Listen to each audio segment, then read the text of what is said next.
Kailan nabanggit o pinangalanan ng nasabing individual ang negosyanteng si Maynard Ngu na umano'y may kaugnayan kay First Lady Liza Araneta Marcos.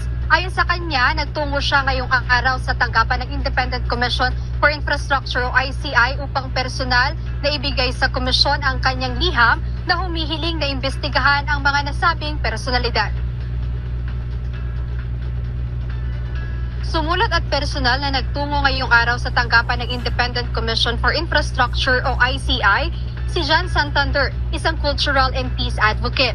Ayon kay Mr. Santander, isinumite niya sa ICI ang isang liham na humihiling sa komisyon na isama sa investigasyon o maimbitahan sa mga pagdinig ang negosyanteng si Maynard Ngu maging si First Lady Liza Araneta Marcos. Sa personal niyang pananaw, posibleng may kaugnayan umano ang dalawa sa flood control projects issue.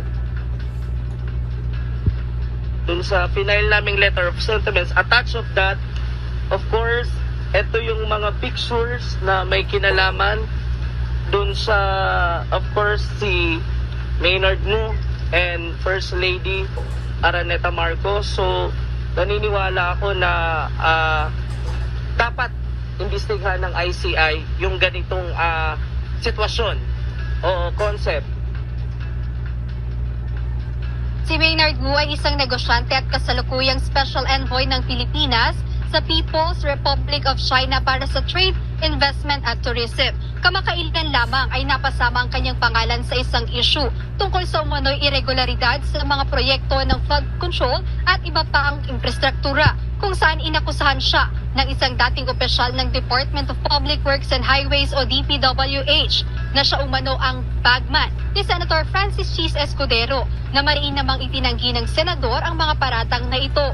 Kaugnay nito, binigyang diin din ni Mr. Santander na hindi paglaban ito sa sinumang personalidad dahil aaniya nais niya lamang ng isang malinis at patas na investigasyon. Hiniling niya sa independent body na maimbestigahan lahat ng posibleng sangkot sa flood control anomaly.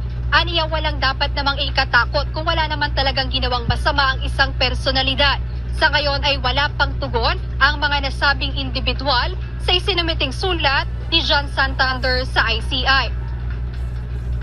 Ngayong araw ng Martes, inaasahang may pagdinig sana ang Independent Commission for Infrastructure o ICI kaugnay pa rin dito sa flood control projects anomaly, ngunit wala pang pahayag na inilalabas sa komisyon kung bakit walang mga resource person na naimbitahan ngayong araw. At mamayang hapon inaasahan na makakapanayam namin ang Executive Director ng ICI na si Attorney Brian Keith Hosaka upang makahingi ng iba pang detalye kaugnay nga rito sa isinumiteng liham sa ICI ng pribadong individual na si John Santander. Ayan muna update mula rito sa Daigdig City.